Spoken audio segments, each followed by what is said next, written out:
starts. Yeah. Okay. Is there something that I wait for, or do I It's a just bar's start? rest, isn't there?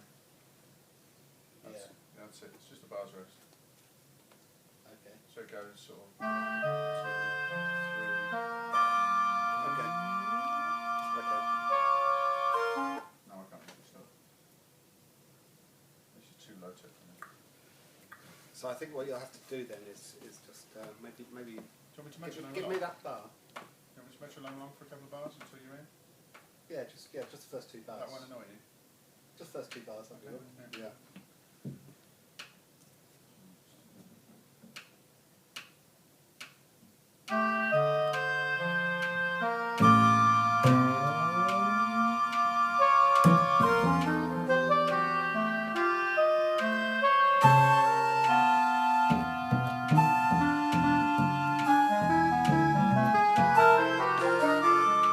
A note is nothing. A note is the edge of an interval.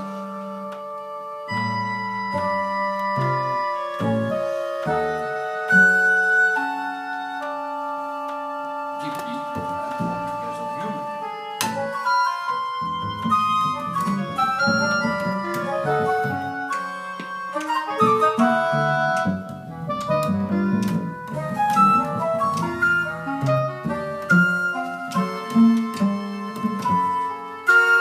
Music must sound,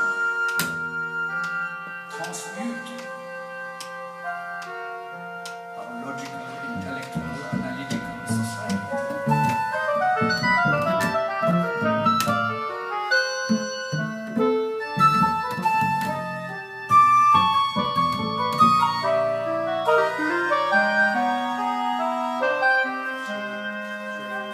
Our logical, intellectual, analytical society. Deeply and altogether human.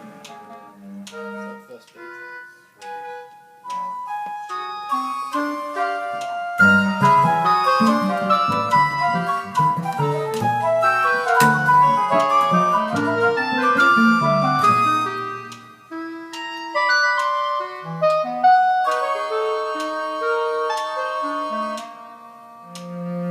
Our logical, intellectual, analytical society. When it was slowly beginning to disintegrate. And my feeling then was that the European culture, the Western society as a whole, had reached the autumn period. I became aware intuitively that life was moving in cyclic patterns. Natural series of overtones and harmonies. The dissonant relationship, the consonant relationship, transforming in every possible ways. You are dealing not with tones, but you are dealing with abstract notes. Natural series of overtones, harmonics, vibrating substance. You are dealing with the substance, vibrating substance, deeply and altogether human.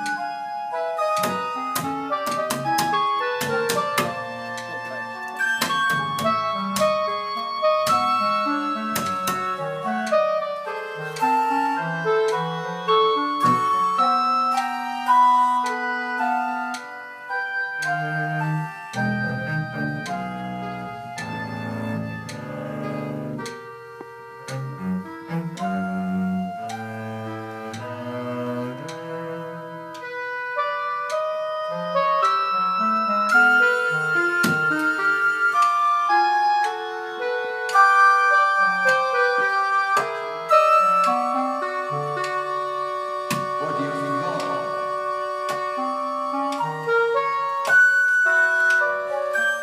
The time I was 16, which is very long ago, when I was in Paris,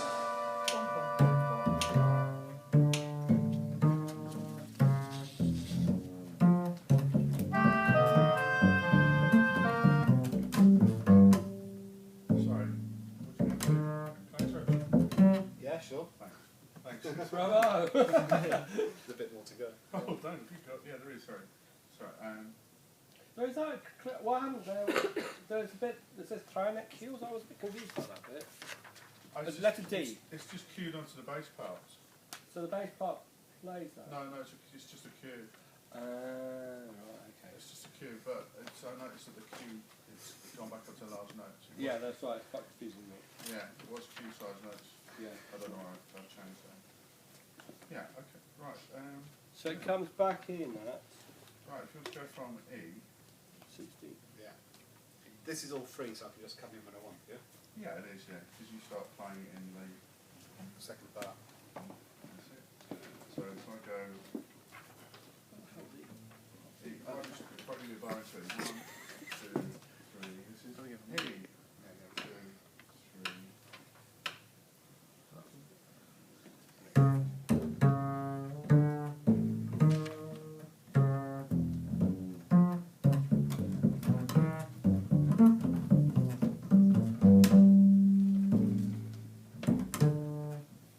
When I was in Paris, I became aware intuitively that life was moving in cyclic patterns.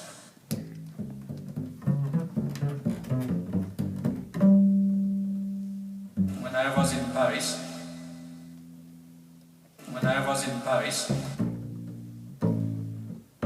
when I was in Paris,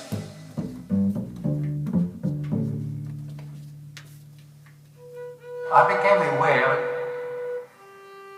Okay, sorry about that. The dial's not working properly, so it's not going forward.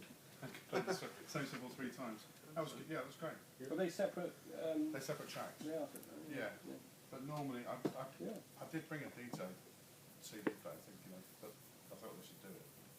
Do you want to do it again and then carry on? And then, is that? E. Yeah, sure. Would be alright? I want to carry on. That's fine. Thank you. I think, can I say one thing? That I think at that moment the voice is very loud actually. It's, Yeah. I think what's happened is when the text put it onto CD, they've normalised it. I'll take that down for you. Okay, so this is E and E.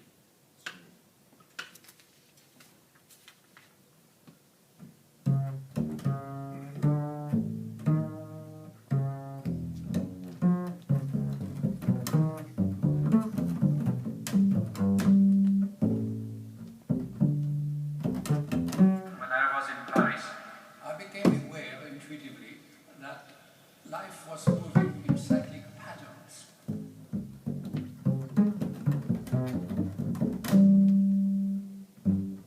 When I was in Paris, I became aware.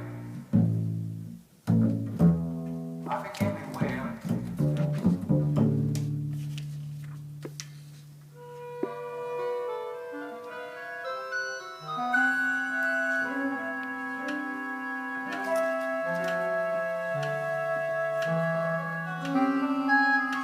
And my feeling then was that the European culture, Western society as a whole, had reached an autumn period when it was slowly beginning to disintegrate,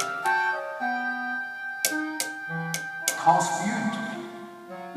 A note is nothing.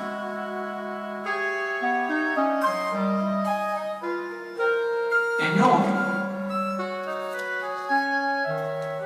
is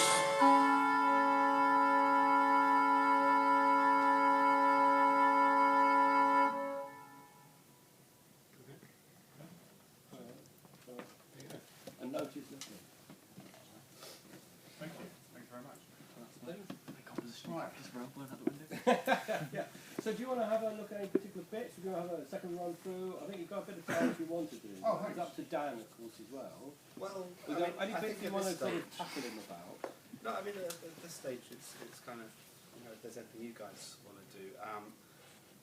I haven't got much to say because given a lot of time to prepare, I think it's all playable. Right.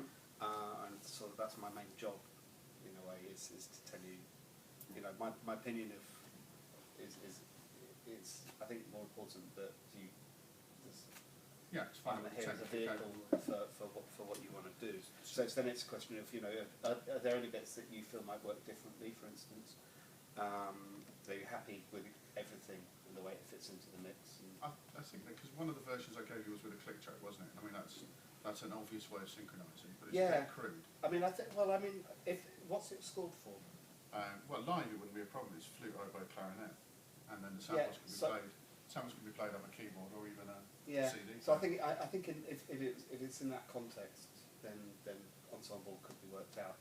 Yeah. I mean, for this, doing it right now, either the click, but the thing is, the click only gives me, it doesn't give me the first beat of the bar. So if it goes a bit astray, it's probably better to be. Oh, right, didn't it? Sorry, I didn't. Actually conducting. Yeah, occasionally. Yeah. Because sometimes you're tapping down, but I didn't know which was the first beat of the bar. Yeah, I should know better. So no, so it's just if it goes astray, you could just give a 1 on the first beat of the bar. I'm just thinking to make it simple for performance, what would be the best way to do it? I mean, it's not very often. I've got a feeling that if you were doing it to the tape, as a performance, I suspect a few run-throughs would be fine. Yeah. I don't think you'd have a problem with it, actually. Because your ear would go, oh yeah, I know where I am now, bam. Yeah, I mean, it's nothing, it is fairly regular. And the other thing is that actually, in an ideal world, I think I would stick the computer in front of you here, have a computer and a playback thing, so I just hit the space bar, so you could go like this if you needed to, and just give you a few cues. Right. So, to be honest with you, a few quick run-throughs, and I think you'd find that sync really straightforward. Because I was trying to keep it technically as simple as possible, so it could be done. Yeah. Because it's not everybody can drag around 5.1, not everybody can drag around. No, but I think if you just run it from your Mac, it would be easier actually, and use Macs or something just to step through the sections. That would be easy. So in terms of, did you rewrite it at all? In terms of, I asked about maybe dynamics or just checking what the dynamic was at the beginning of 12. I think I've made those edits as we agreed at the time. Yeah, okay. But I mean, the part that I've got is just the old part, so that's all I mean. In bar 12, actually, can I ask, at the moment I've got, what's the first beat of the bar, dynamic-wise? Is it mezzo background? Or is it?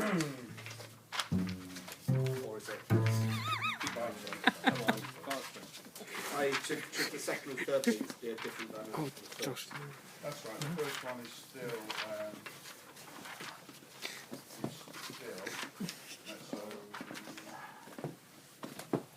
As we started off Metaforte, one of the edits, wasn't it?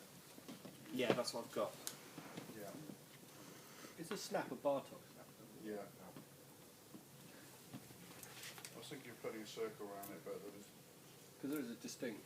Yeah, it's a proper symbol for it. I think the point is, do you want that first beat louder or quieter than the second two beats in terms of? It then gets quieter. So the first beat is a bit louder. That's right. So the first beat, I mean, if it was worth putting in brackets, it would still be mezzo forte in brackets. And then. Yeah, that's right. Yeah. And that follows the rest of the score. The rest of the band go mezzo piano and crescendo back up to the beginning of the next bar, which you could do, but. So you've got crescendo in 12. The rest of the band does, you don't, but there's no reason why you couldn't, although there's not a great deal of degree between. I mean, normally I'd make that a bit sort of brass band dynamics and pull you right down to pianissimo and bring it back up just to make sure there's I only want to see it quite softly. I think it's interesting because at the moment your voice is on obviously the same recording, and so the level sometimes of the voice is lost with the. But actually, you really want them distinct, don't you? You almost want it on a separate speaker, really. Yeah, of course. Ideally you want the speaker. This is studio versus, Yeah.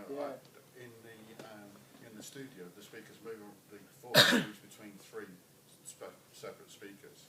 Yeah. This is now mixed into stereo, so it's lost in a bit of a blur. Yeah, I think that's Whereas it. the voice is, the body of a God one comes only out of that speaker. Yeah. And then the main speaker, the middle one, it's not stereo, it's 3.1. Yeah. But I had to mix it to stereo, obviously. Okay. On a theatrically, don't worry. Sorry, On a theatrical basis, I mixed it to come out of 3 separate Oh, I speakers. see, right. One speaker has flute, one speaker has clarinet, one speaker has oboe. Right. The different voice samples come out of different speakers, and they have different sounds. And that was, sorry. Right.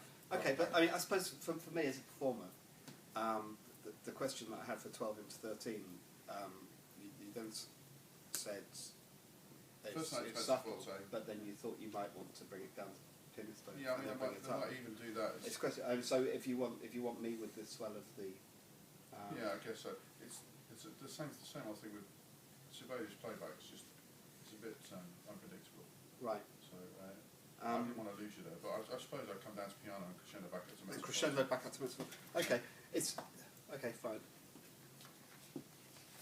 I don't want to burden you too much with too many dynamics and so many notes. No, but no. I think the thing is that it's things like that help it. Okay.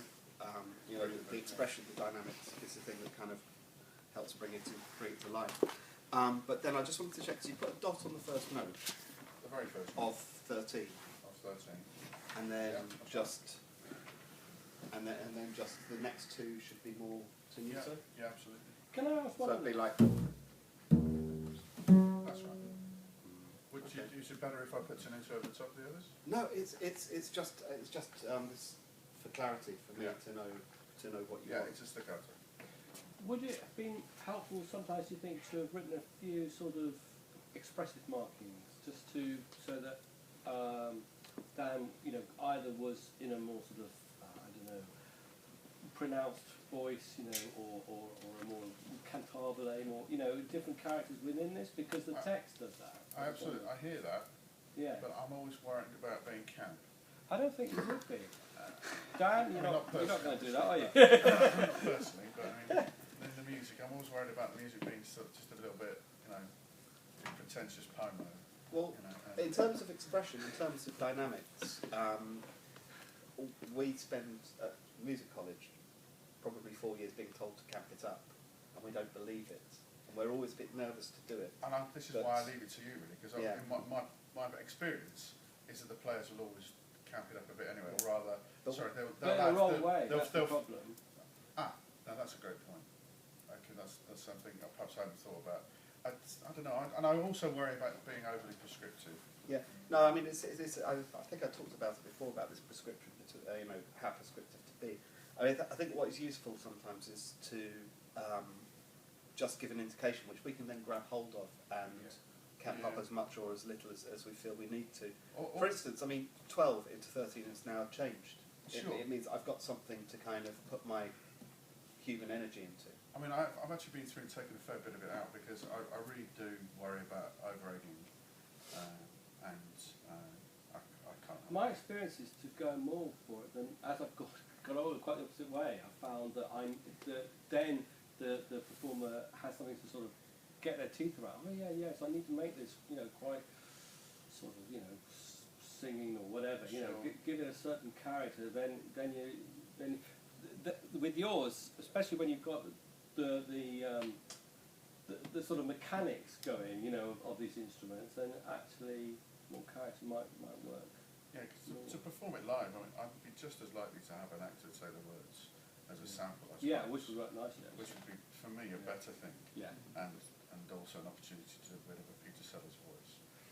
But this idea of this idea of extraneous mechanical industrial noises with proper instruments doesn't appeal to me. So I guess my next step with this would be actually to annotate. I suddenly started thinking about Thomas Dolby halfway through. Yes. Hyperactive. Yes. It's Magnuson, isn't it? Yes, that's right. Great bass line. It can be a little bit like, I just found this guy on the internet.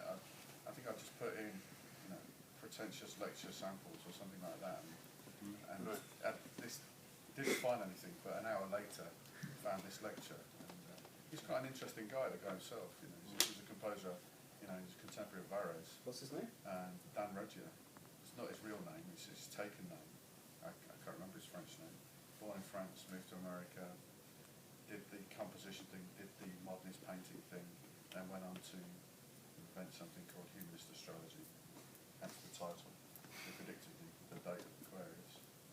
The age of Aquarius. so I mean, he's interesting like that, but I just wonder if it wouldn't be more human if it was spoken, and Yeah. the ensemble then would be no problem at all. And then I'd probably be looking for more detail. It's interesting actually because in that case you could almost tell you could almost go the other way and say to the double bass player or the performers to be as automated as possible, to actually be quite the opposite, to be as mechanical as possible, and just follow prescribed and don't do anything beyond that, because the tendency is obviously to sort of.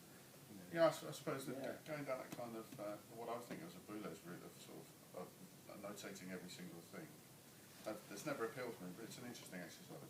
But they don't. But Boulet's. Sorry, we shouldn't digress. Same But Boulet's doesn't necessarily notate the expression markers. He just notates the dynamics and the way that you articulate it. Sure. I mean, there's a balance. I mean, what I'd say is, for instance, on Saturday I was playing the Vapor Langsam Sats, and it was arranged by a trumpeter called Gerald Schwartz. They used to be product with Nicole Phil, and he actually was prescribing glissandi in.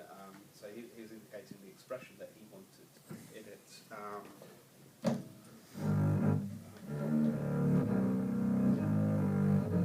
He wanted or like that in the bass line. And funnily enough, a week before, when I was looking at this Kusvitsky two pieces, again,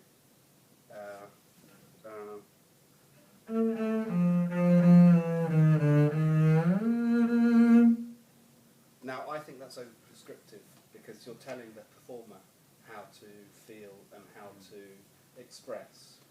yeah. So what I do is I look at that and then decide they want to be expressive, I'll do what I want, which might be that or it might not. I think So what I'm saying for that is that you can be too prescriptive, but then if there's enough that someone can jump onto, Sure.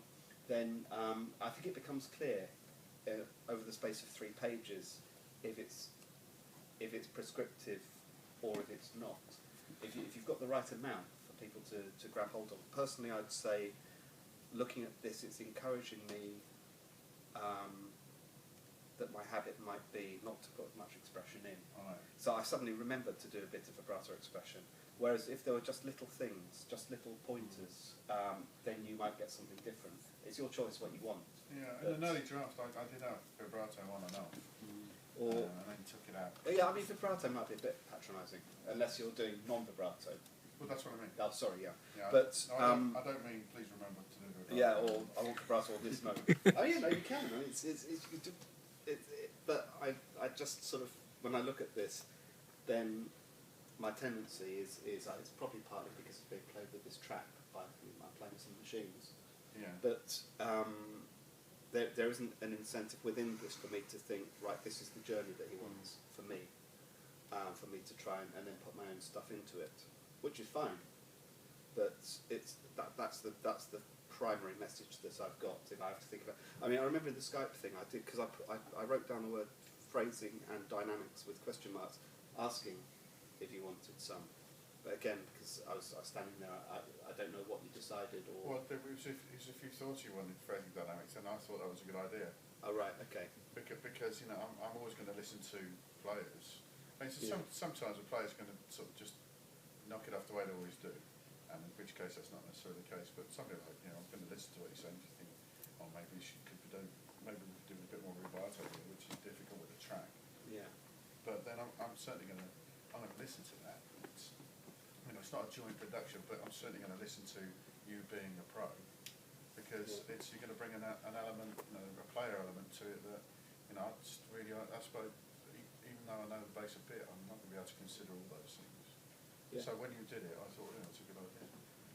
Right. Can we make a suggestion? Yeah. That if I'm not sure how long we got. We got Josh's piece, so we want to make sure we got time